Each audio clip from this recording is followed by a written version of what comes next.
what is one piece of advice that you would give to someone who either wants to compete or wants to go for their big goal in 2025? What would you tell them? Welcome back to the Slay Your Day podcast. Today we are talking dreaming big and achieving bigger, how to set and slay your goals. And if you're watching this on YouTube, and you can see I have two guests with me. I have my two great friends, Natalie Zaguri-Scott and my coach, Amanda Ferreira. Ladies, welcome to the Slay Your Day podcast. Hi, thank you for having us. Hey, excited to hop into this.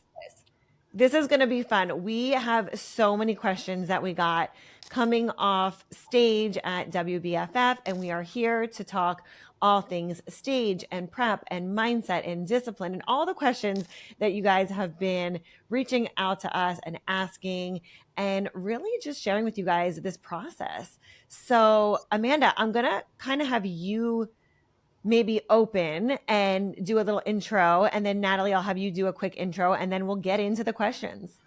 Okay, let's do this. So first of all, girls, congrats to both of you for winning. Was an amazing weekend. A little bit of my story. I've been doing this professionally for about 10 years now. I started competing in 2014, so that's 10 years ago. Kind of like you girls, I didn't think I belong, but I started doing one thing led to another. Here I am 10 years later, this being, my career, transformed that into my breadwinner, my passion. And I've done the amateur, I win a pro card, I win a crown. And my next step is win a world title and become like Miss World Diva Wellness. And that's it. And I have the pleasure of coaching amazing women like Natalie and Sandi towards the stage, and normal people as well, people who don't want to go to stage but just want to get into a better physique, improve their healthy habits. So there's a whole bunch of things that we can do under this fitness umbrella. Amazing. And then Natalie, gonna have you do a little intro. Yeah, I'm Natalie Zaguri.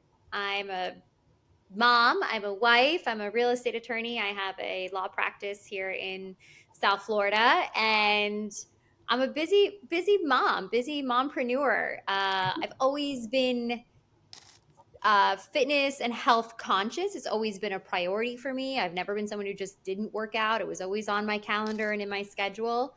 I've always been sort of a chronic dieter. I'm a fad dieter. I've done keto. I've done the snake diet where you fast. I've done intermittent fasting. I've done all the things. I've even followed macros. And funny enough, that's always been the tried and true way for me. Almost my foolproof way. But, fitness has always been part of my journey, but I never in a million years thought that I would have gotten on a stage. Although I can be extroverted in certain settings, it was never on my radar to do something like that. But leave it to Sandi Glandt to get me to fly out of my comfort zone.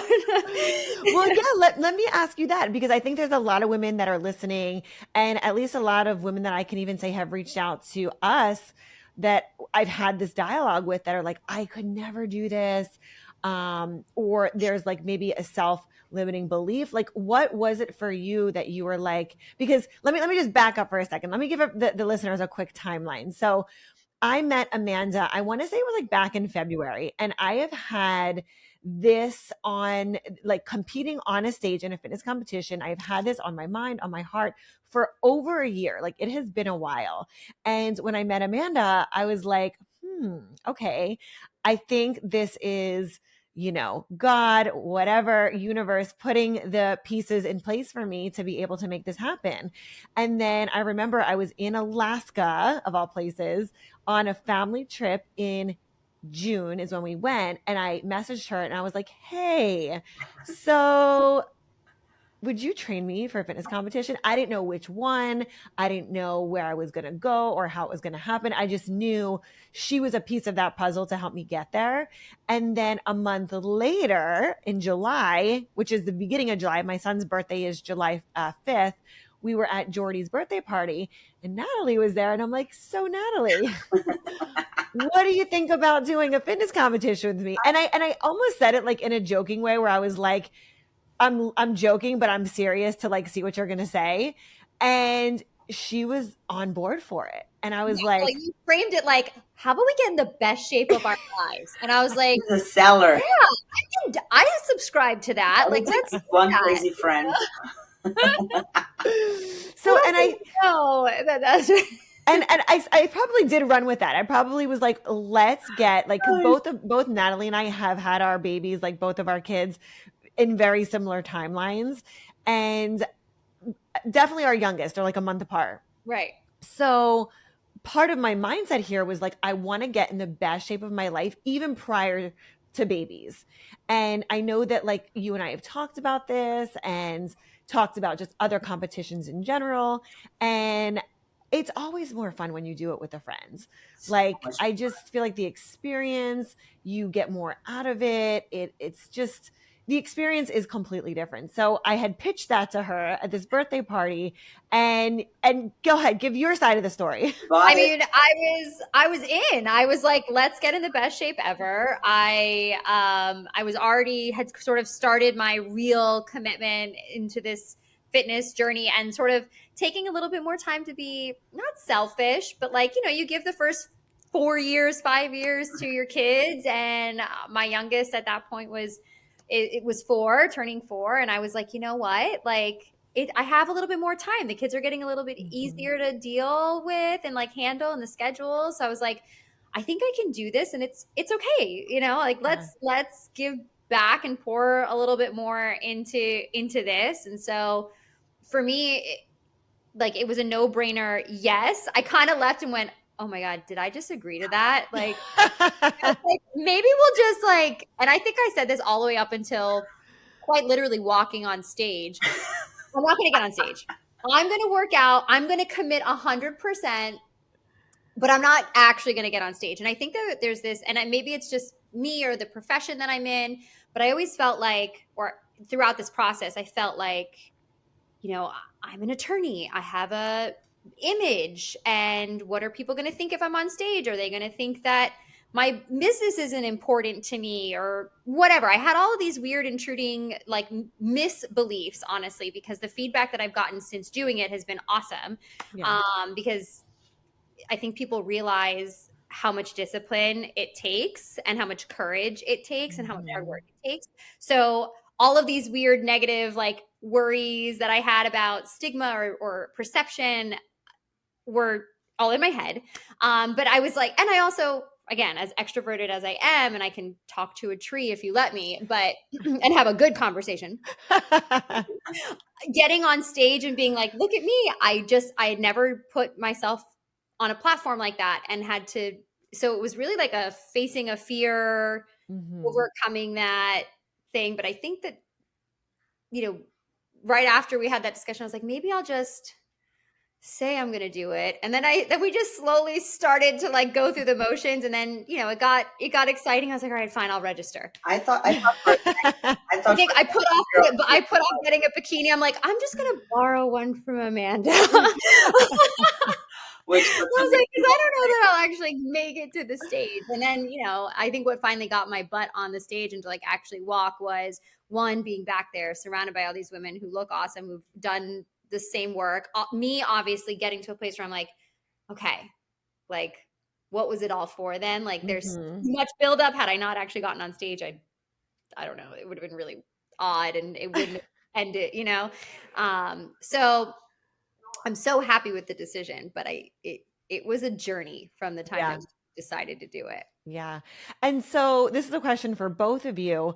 Amanda, when you work with women that maybe are at this point where Natalie was, where they're like, oh my gosh, like I want to get myself, healthy. I want to get myself to the point where I've never done this before. So this is a 2-part question. Number 1, what do you think are the biggest blocks for them? And then Natalie, you can answer this from your kind of standpoint as well. And then number 2, what is the thing that helps them kind of like push through that? Everyone is talking about soursop. the tropical superfruit with superpowers. And if you don't know what I'm talking about, listen in. If you suffer from inflammation, digestive issues, low energy, or low immune health, there's nothing else like soursop to help your body feel its best. But the soursop fruit is almost impossible to source in the US. So Soursop Nutrition is on a mission to bring you a selection of expertly formulated supplements that give you the benefits of soursop hassle-free. The Soursop Cell Plus Immunity Gummies are gluten-free, non-GMO, and low-carb, and they're a favorite in my house. We also love their Shake Boosts, which come in 4 flavors, including 2 delicious fall favorites, pumpkin and apple. If you follow me on Instagram, you'll see I love adding the shakes into my smoothies, and we even add them to our bake treats for the kids, and they love baking with me. They're great for gut health, are full of fiber, and help balance blood sugars, making it a natural weight management aid. Who doesn't love that? The shakes are also 0 sugar, low carb, and gluten-free. Place your first order today and enjoy 20% off with code SANDY20 or use the link in the show notes. Okay. So the answer to the first question is I see as 2 big blocks. One is you don't really know what you have to do because there's so many different informations out there. So unless you have someone like guiding you that you can trust and can tell you like follow this path, that's like a big negative aspect of it because most people are like, I don't really know, like, should I do carnivore, should I do plant-based diet, should I fast, should I have 6 meals a day? And mind you, all of those might be right, but it's about finding the right diet, the right training, the right protocol for you, and that's the beauty in individualized training. The second Mhm. thing that I think it blocks a lot of people from achieving that or even like starting something like that is they really don't believe they're capable. They don't see Mhm. themselves there. Like, so when you're doing it for the first time, visualizing that is so like out of your reality. I remember when I first stepped on stage, I had my coach back then, my trainer back then saying like, no, you can do it. And I could not see myself.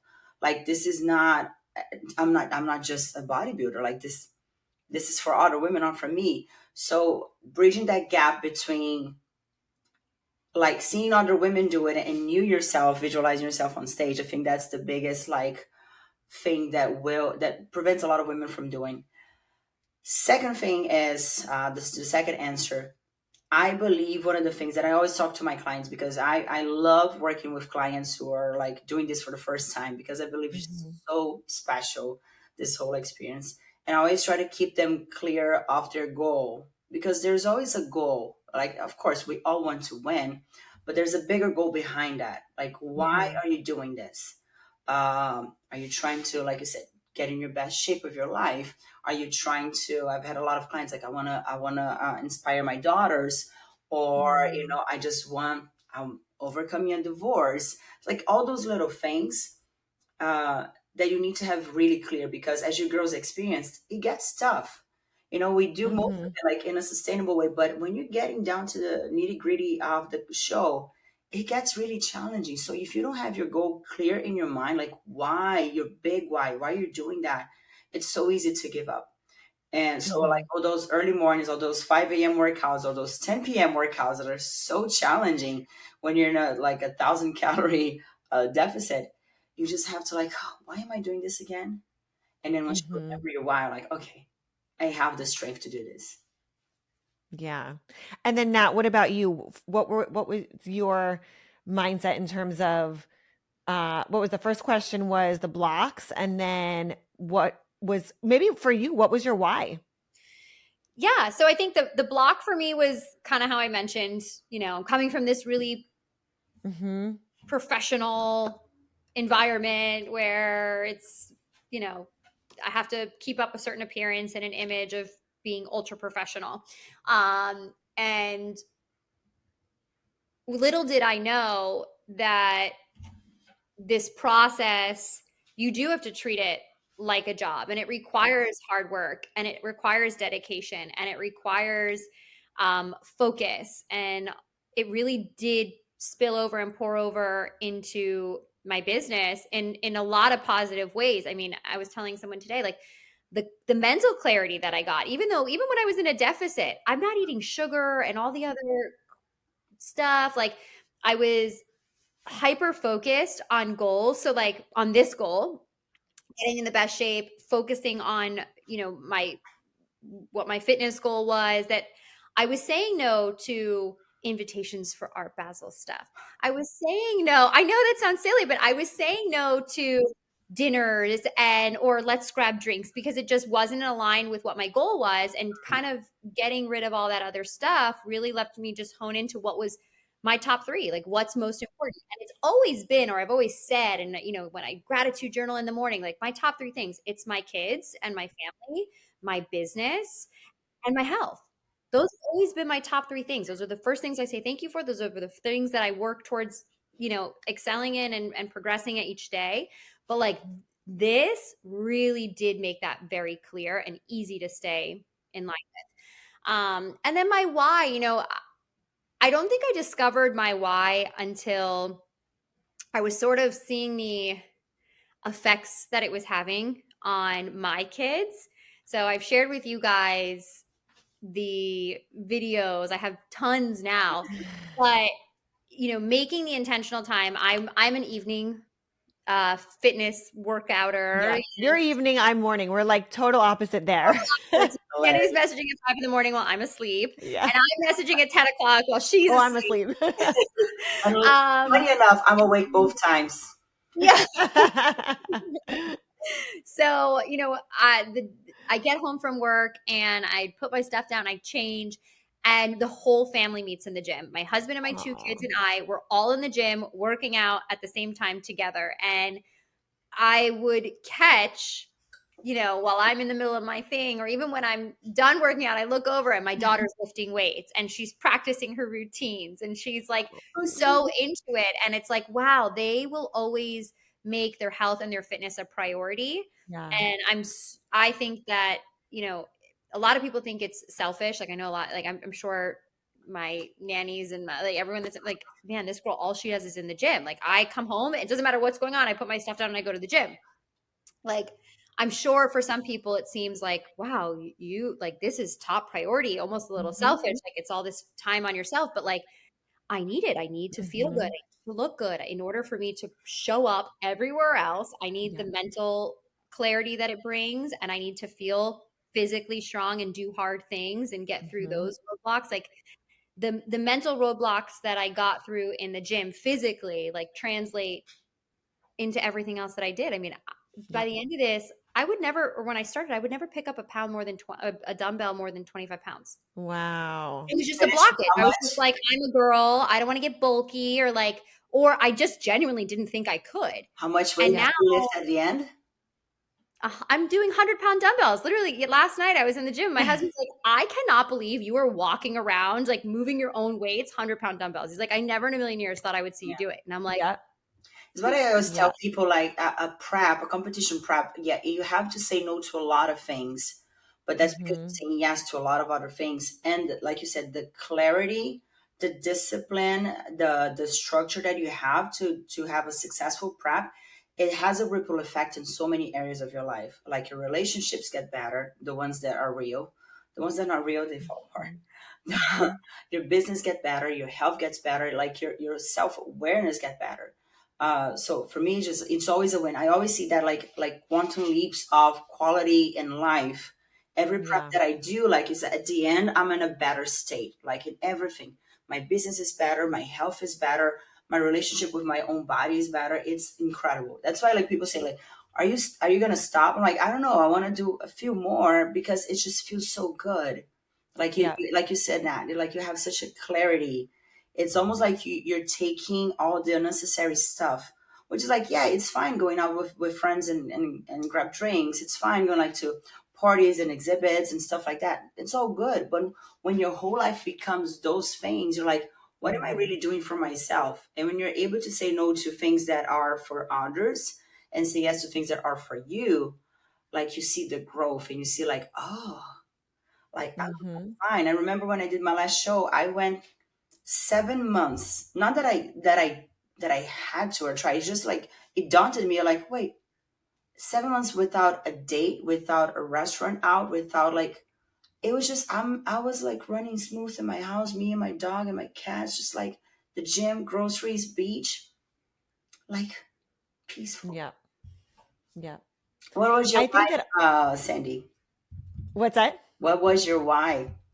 So my why was, and you ladies know I've said this, everyone knows this. I have a sweet tooth. Like I love a piece of cake, a cookie, a brownie. And mine was I wanted extreme discipline. I feel like I'm disciplined in every area of my life. The time that I wake up, our schedules. I mean, you guys know how I run my home and my business. Everything is very, very structured, to say the least. But I felt like the one area that was lacking was that like self control when it came to, and not that I like overdid it. It was just I wanted to be able to tap into another level of it. I always feel like no matter what I do, there's another level to life, and it's up to us to uncover what those are. So although I never like overindulged in brownies and sweets, my thing was I wanted full and total self control over that. So, for instance, we were like over Thanksgiving, and Thanksgiving was what, 2 weeks before the show. We went out, the whole family went out to a winery. And drinking for me has never been a problem because I don't drink anyway.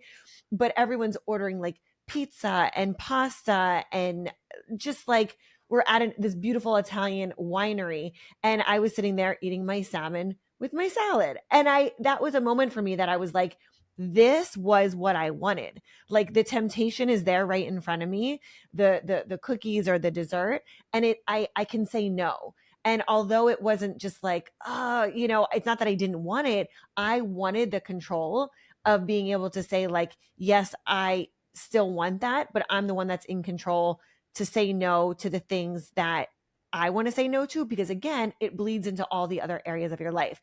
And funny enough, she did an Instagram story. And if you guys aren't following Amanda and Natalie on Instagram, make sure to follow them. Their handles are below. And she said, and I'm sure you've all heard this, there's like this study that they did with kids, and it's that delayed gratification. And it's like the cookie or the piece of chocolate, and they put it in front of them, the kid, and they're like, okay, you can have like this now, or if you wait and I come back in like 10 or 20 minutes, you get to have like two or three. And for me, I feel like the delayed gratification is the thing I want my kids to know. I want them to see me do that, because I believe the most successful people in life, they have this mastered. They have that delayed gratification mastered. And for me, although again, I felt like I had it, I wanted to go even more. I wanted to go even deeper and show myself, show my kids, show the people around me. I mean, how many women have reached out to all three of us and said, oh my gosh, you inspired me to do my first show or to go after, a goal or dream that they have. Mhm. To me, it's not just about the cookie, it's about all the other things and all the other opportunities and successes that come from having that delayed gratification, from the habit of having that. And it's that thing, exactly what you said. It's we learn not to necessarily say no. It's just to say like, not now. Mm-hmm. I don't ever get to have it. My cheese fondue, my cookie is like, not now. I will have it when I can. Because there's a greater payoff on the Yeah. other side. And Right. the back end of that study is they did like a percentage of those kids who were able to say no to the immediate cookie and say yes to the more cookies later. They had Mm-hmm. much more success in businesses. So Exactly. that's the thing, is understanding that just because I'm saying no to something doesn't mean I'm saying never. And that's the one of the Right. biggest fallouts in people with mostly women in diet is like, but I does that mean I'm gonna never eat a cookie again? No, I'm a cookie monster. I eat cookies almost every day. But that's because now I understand how to do it, and I know the Right. right time to have it. And that's like when you bring Mm-hmm. knowledge. I think one of the greatest things that you girls took out of this too is the knowledge and the wisdom about nutrition, about what fuels your body, what foods Mm-hmm. are higher in protein, higher in carbs, higher in fat. And now you're able to have more powerful choices regarding your nutrition, regarding your physique, regarding your health, and understand like I'm choosing this because of this, that. And that will be a time for the cookie. That will be a time for the choose the fondue. But it's just like knowing when, and not letting people or circumstances make the choice for me, but Mhm. rather I'm making the choice when I'm going to allow those things in Exactly. my body. Yeah, we live in Exactly. such an instant gratification world where Yes. between Uber Eats and Instacart and Yep. Instagram, you post something, someone likes it right away, like, or Yeah. everything is instant. FaceTime, everything is instant, but you don't have to wait for anything anymore. Right. And it's unrealistic because Mhm. That's I not mean, life. if we're talking, from a business standpoint, it takes people Yeah. years to get their businesses off the ground. And maybe it looks like an instant overnight success on Instagram, Right. but it's preceded by how many failures before they get to the Yep. success. And in fitness, like, everyone saw the body on stage. Right. They Mhm. didn't realize, like, Mhm. what it was beforehand. And so people see the end result and they don't realize that just things take time. Nothing good Yeah. is instant. It all is Absolutely. And preceded by lastly, hard work. Yeah. Absolutely. Absolutely. Well, I want to talk about the support that goes behind this, because a lot of questions that I also received were, what was the support team that you had? Like, what does this look like? How do you do this? And I think a lot of times, at least I think maybe probably a couple years ago, it was like taboo to be like, I have a nanny, I have a housekeeper, I have help. And you have to be this martyr of like, killing yourself in all these areas to seem like or look like, you have it all together. And I will be the first one to tell you that hiring help and getting people to have, whether it's in your home or in your business or on your team, is one of those hacks to success. There's not a lot of hacks to success, but I would say having people and a team that is behind you, that is one of the greatest tricks, hacks, whatever you want to call it, because you get to have, it's almost like cloning yourself in a way, where you get to have people that are on your team that are helping you and supporting you for the bigger goal. And I'll just talk about what I have, and then Natalie, maybe you can share a little bit about what you have, and obviously what helped us to get to this goal as well. can I get And just a little in that, like, quick? I'm from Brazil. yeah, We do not have that in Brazil. Yes, please bring the nanny, yeah. bring the helpers. Like, we don't have that. Oh, you have two nannies. You're not like, we don't. That doesn't happen in Brazil. Yes, it's Hmm. normal to have help. It's actually like, it would be kind of stupid if you can't afford it and you don't hire help. Right. Like, I don't. I once I learned this about American culture, I'm like, wait, what? Yep. Yes, I want the help. I want somebody to do this and this and this and this and that for me, and I'm gonna stick to where I shine. Close Hmm. parenthesis. Yep. Yep. So, and I'll just kind of share with you what I have, the help and support that I have. So, on in the home fronts, I have a nanny that comes to my house and she's with us full time. And I'll also say my kids are in school for a half of a day. So they go to school from 9 to noon. They do like a tutoring. It's not a typical education where they're in school from like 8:30 to 3:30. So they're in school for half a day. Same thing, like when they come home, I'm here, I have my own home office, but there's someone here that gets them lunch, that takes them to the park in the afternoons until I shut my workday down, which is typically around 3 o'clock. And then I'm taking them out to taekwondo, music classes, art classes, cooking classes, whatever the afternoon activities are for the day. But that person is in place so I can get my work done. It would just be like if they were at school, a typical school day, but we're not doing that. So that's the help that I have with the kids. We also have someone that comes to the house full time as well and helps with cleaning, doing laundry, organizing. So I recognize that, yes, I am very blessed to have the help with the kids and help with the house.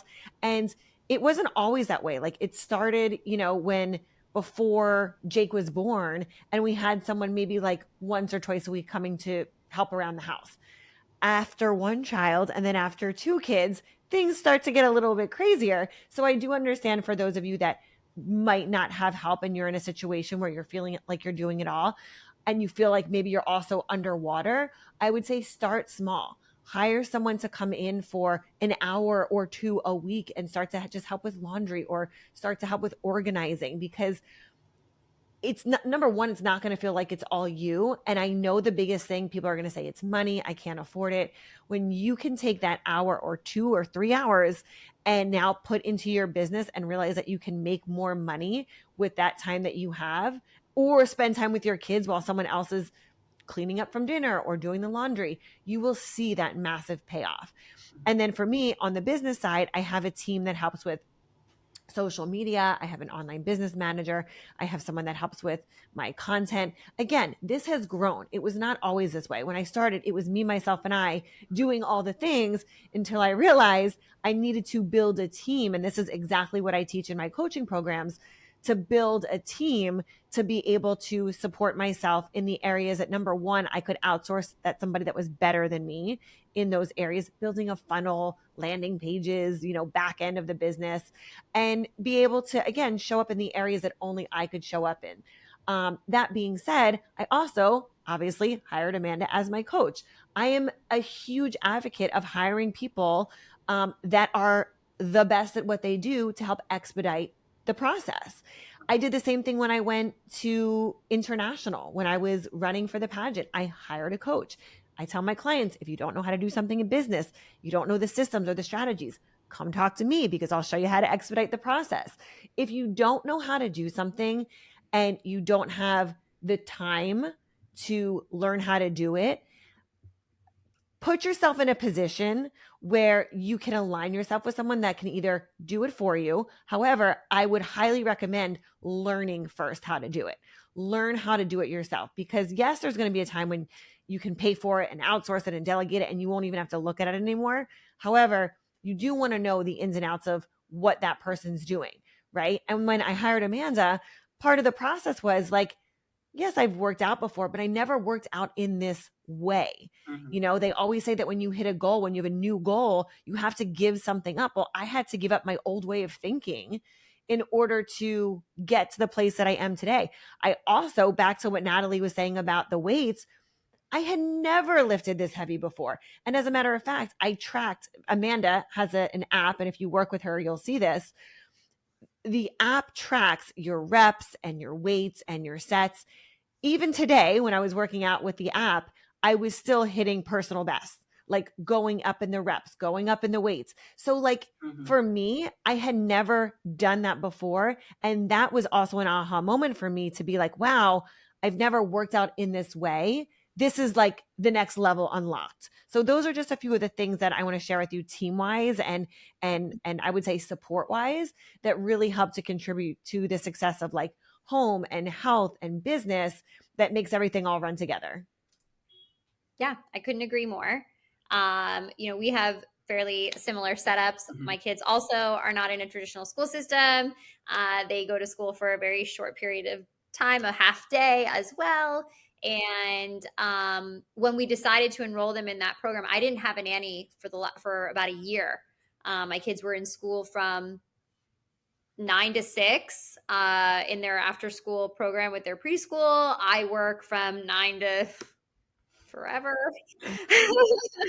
9 to 9, but I'm in my office typically from 9 to 6. So either my husband or I would go pick up the kids, and we went a year without having a nanny. And then when we decided this alternative schooling, we had to make a shift because I could not cut my day off at noon. It would just literally be impossible. Um, my business requires me to be in my office most of the time. And so I had to get a nanny. So we pivoted, we hired someone, we brought someone on full time to help with, and she's here from 11 to 7. So, she comes to the house, she'll freshen up, and she really does help me with everything. She's my house mom, my house manager. She comes in, starts a load of laundry, makes the beds if they need it, and then runs, grabs the kids, comes back, puts them down for lunch, and picks up. We do have also someone that helps and comes to clean on a weekly basis, so not every day. And she does more of like the deep clean stuff, and then we all sort of do our part to keep it all together, and keep the house functioning and running. And that's at home. And then at work, it's a law firm. So I have an attorney that's in my office that helps. I have office managers and ancillary staff. So I got a nice team in my office that show up every day, and they're amazing. at what they do. They took the time to really train them and make sure that they're awesome and rock stars, and they really all are. My business is them. Like they make it run. They really do. So I can come do things like this, and so on the home front, we're covered at work. It does require me to be there. I do work a lot. I am a 9 to 5er, no matter what, for the most part, and then I take a break and then hit it back up at 8 o'clock when I'm getting back to all the messages that came in. So entrepreneur life, I guess it's just 24/7, and real estate doesn't sleep. So neither do I. And then, yeah, on the fitness side and this part, it was critical. We needed a coach. I had no idea where to start. I mean, my workouts prior to this, I have a Peloton treadmill, and I was a Peloton girl. I got my treadmill and I became obsessed with those workouts, and it was just enough. It really was. Now looking back, bare minimum. It's actually sad because I know how much I can do and how hard I can work. To say that thought I was doing the most, and I now look back and I'm like, wow, you were phoning it in. Wow, that was truly bare minimum. And listen, some days that's all you got. And like some days you have 20 minutes and it's better to do bare minimum than nothing. So I'm not knocking bare minimum, but like that was my everyday, that was my consistent was bare minimum. So and I didn't even know it.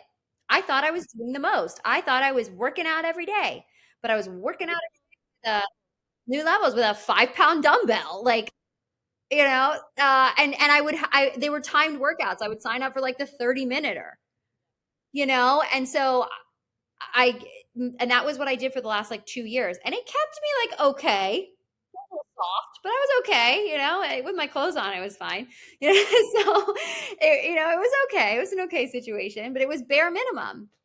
And so this process in getting a coach who's going to push you to another level, show you what you don't know, teach you what you don't know, and then the tools. So like MyFitnessPal, I don't even have to think. If there is something that's a non-negotiable because I know I'm going out to dinner and I know I need that piece of chocolate at night or whatever, I just would pre-log it and then I'd have to fill in the rest. It was really like it put guardrails up. It created a structure, and it was just, and there was something that I was listening to. It must have been like scrolling on something. It was, oh no, you know what it was? When we were in prep, and it was like when I finally decided, I'm like, oh wow, I guess I did just register for this thing. I think I'm actually gonna do it. I started looking up like fitness competition, like the hashtag, and finding women. And someone came on and she was just sitting in her car talking about her prep and her journey. And she was like, if you feel like you're not ready, or you feel like you're under, like you're not there, it's only your fault. If you just do follow the prescription, if you have a coach and you get your diet, you get your macros, and you have your workout plan, you just have to do the work. And if you feel a certain way and it's not the best, it's because you're not doing the work. And when the only person that you can point to is yourself, because you've set everything else up. I had the home front set. Husband was on board to take on extra I needed to get on the tread at 10 o'clock. Business is running. I have coaching, all the guardrails. And so when I felt like, or if I felt like, oh no, I'm not getting where I need to, I had to look at myself. And the only person I could turn to, I'd be like, yeah, you got to do the work. Yeah. Such an important It's so true. Because it's like it's tough when you decide you commit to do something like that, because as much coaching as I can give anybody, or any coach can give anybody, it's a personal work. I cannot be with you and track your diet and do your workout for you. You have to push. And even if when I'm like, let's say when I was training you in person, putting you through squats, and you do stop at 10, and I see you could do 2 more, like can say like, yeah, do a little bit more, but you stop. It's like not even there. I can force you to really push through your threshold. And she's right. Yeah, you only have one responsibility to yourself. And and I've been there on that side where I look myself in the mirror like I let myself go, and that sucks. So it's really Amanda, go for it. I want you to talk for a moment about, because I know you went on this journey yourself personally without a coach, and then I want you to talk a little bit about what it's like going through without that support, Mhm. and then what it's like with it, and those big differences. So someone that might be listening that says, "Oh, I can do this on my own," and Nat, you and I can chime in and share our own experience. I would love to just shed some light on the process of, if you're thinking of doing it on your own, the the other side of it that they might not know or understand yet, that might shed some light on the process.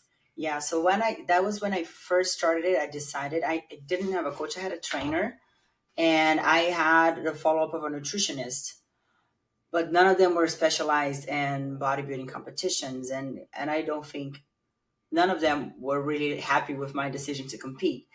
So I kind of had to win things on my own. Like I kind of, and being that was my college degree, I did graduate in Brazil. We have a college degree called physical education. So it's a master's, a 4 year degree. So we go through everything, but I never was studied for that. I was never specialized in that. So I had to like maybe get back a little bit and try to wing it myself and just try to do things what I thought they wanted, from posing, from nutrition, from training. And so did my first show June 2014, and then I did like 6 competitions that year, from like the next like 6 to 8 months.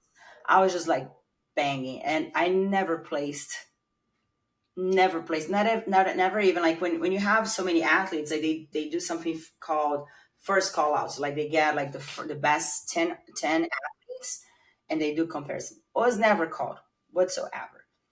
And I was like, and I look at my pictures, and like, I think I looked okay, but my posing was off. It was like there was some details, and I was like, I was a mess.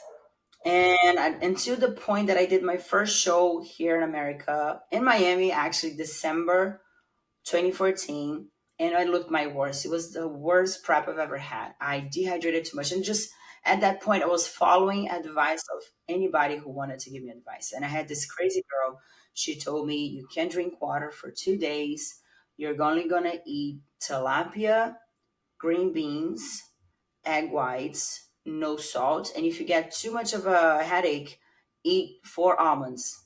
Oh And my I did gosh. that. And I'm not exaggerating when I said I wanted to die. It was one of the most disturbing things I've ever done. Like I was putting Mhm. water in my mouth and spitting.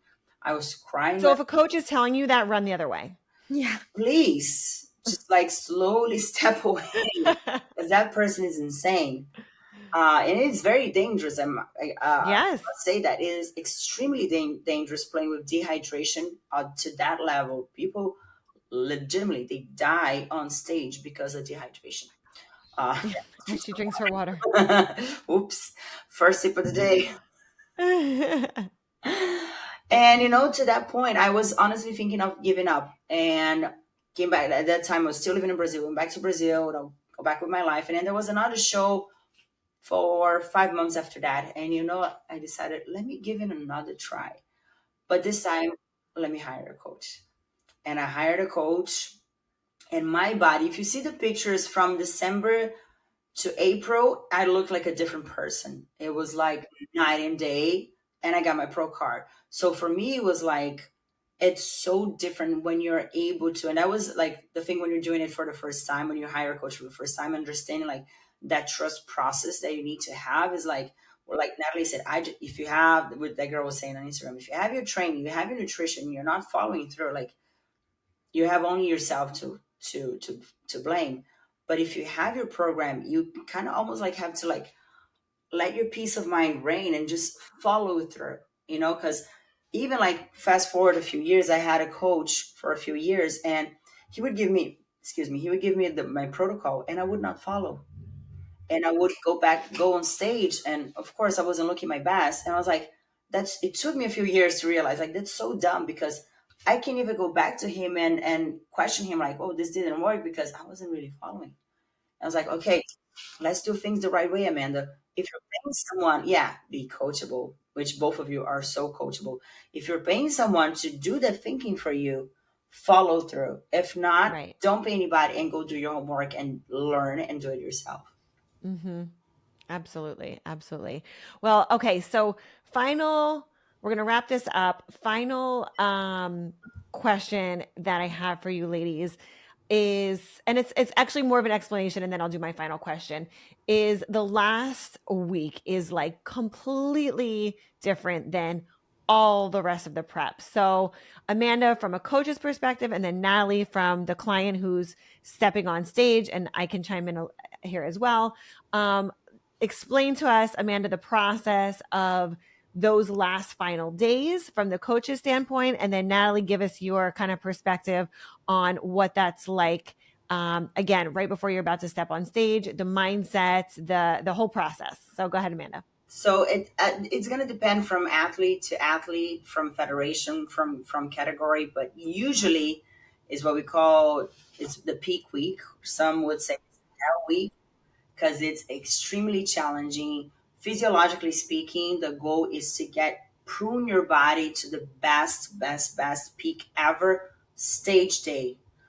So you see, and there's all these maneuvers we can do: high carb, low carb, front load, back load, dehydration, hyperhydration, workout manipulation, do pump workouts, do heavy sets. There's all these things we can do. Play with the macros, of course. But the goal is not to look good on the week, is not to look good the day before, or not to look good the day after, is to look your best at stage, on stage day, and time, which is a big thing too. And that, and mentally speaking, I think that is the hardest part for the athletes, because you're looking at yourself and you're like, even during that week, I'm not ready yet, I'm not ready yet. And from the coach is that, yes, you're not ready yet because it's not time yet. You're ready at the time. So that's the biggest thing of just like trying to calm the nerves and try to like understand that most of the work is actually done or should be done at that time. You shouldn't be trying to burn it like any, put any fires down, because everything should be finalized and just like the cherry on top. That is the thing, and most importantly is your mindset of trying to be calm, try to understand, keeping your goal fresh in your mind. Why am I doing this? And also, I'm a big proponent of having fun. I think it needs to be fun. If it's not fun, then what's the point? Like, You made it fun for sure. was it the speaker? Here's the speaker. You need to have fun. You need to enjoy yourself, because it's so challenging and it's so unique and it's so beautiful. Like, you need to enjoy it. And Yeah, then Natalie, from your perspective. yeah, before going through it, I didn't realize that it really was trusting the process. I think I was trusting the process because it wasn't like I veered off the path. I just kept going, okay, if I don't feel right, I don't feel like I look like I'm ready. I felt like I was getting there. Like I certainly at, the week before like our last class together, our last posing session, I was like, okay, I definitely see a difference in my body. Like that was for sure. I was, I had said, okay, I don't know how this is going to get on stage, but we'll trust it. And so I just stayed the course. And I think that I didn't learn. What I didn't know is how rapid the body can change in such a short amount of time. And that from the day we arrived in Atlantic City to the moment I stepped on stage, two different bodies. And I remember filming my practicing of posing in my hotel room the day I got in, the following day, that Friday. And then I didn't film anything on Saturday. I don't even think I practiced Saturday. I was resting and then went to stage, but I obviously had the stage video. So seeing those three bodies in those 3 days, they all look different. And then learning all the tips and tricks, when to have the big meal, if you should have a big meal, all depends on what time you're actually going to get on stage, what to drink or not to drink, or salt, and all the water manipulation and all the things that we did leading up to it. Like I didn't realize it was even possible to do that, because you and I all know that if I go one day where I'm on a strict diet, the next day I don't wake up looking any different, obviously. Or if I have one day where I binge and maybe I'm not following anything and I eat whatever I want, I don't wake up the next day and look 100 pounds bigger. Like my body has never, but in this process, I don't know how you did it, because I really was like a puppet. It felt like I was just there and I was like, you just tell me what to do and I'm going to do it. Yeah. So I almost couldn't even regurgitate like Trusting the process, trusting the totally coach, trusting the process, trusting yourself, your body. Yeah. Yes. And it worked clearly. Yes. Well, this whole journey, we haven't even tapped into the stage and the posing. So if you are watching this and you have specific questions for Amanda or Natalie or myself, feel free to reach out to us. We would be more than happy to answer any of your questions. And then my final, to wrap it all up, I just want to get from each of us, what is one piece of advice that you would give to someone who either wants to compete or wants to go for their big goal in 2025? What would you tell them? Natalie, go ahead. You can do it, and you just have to start. There isn't a mold or a starting point that you need to be at in order to hit the goal. You just have to set your mind to it and take one step every day, one step, and you'll get there. So good. Yeah. Amanda? Don't let time pass wondering what if. Mm-hmm. Go do it. You never know So what might good. come out of it. I did. So I did good. that 10 years ago, and my life completely changed because of this. Yeah. And then I would say you are so wildly capable of anything that you want to achieve in life. The only thing stopping you is the thought process and the thoughts and the information that you tell yourself. So it's your choice. You choose. You feed it the positive, you're going to get positive out. You feed it the negative is going to come out. Which one do you choose? And all day long, if you're around the right people, the right information, the right friends, you know what you're going to get. So, what are you going to choose for 2025? Success. All right, ladies, where can everybody find you? Share your social handles.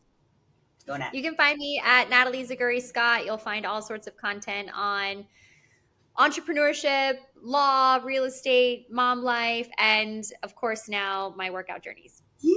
Some Love fitness. it. You can find me at Amanda Lifestyle. You'll find everything fitness there, but also lots of cookies, lots of real life, normal life. I'm a normal person. I don't eat chicken and broccoli all the time. I go out, I dance, I party, I travel, and I look amazing because yes, you can do it all. Oh, amen. And you guys know you can follow me at Sandi Glandt or at Slay Your Day Official. And as always, ladies, make sure you go out and slay your day.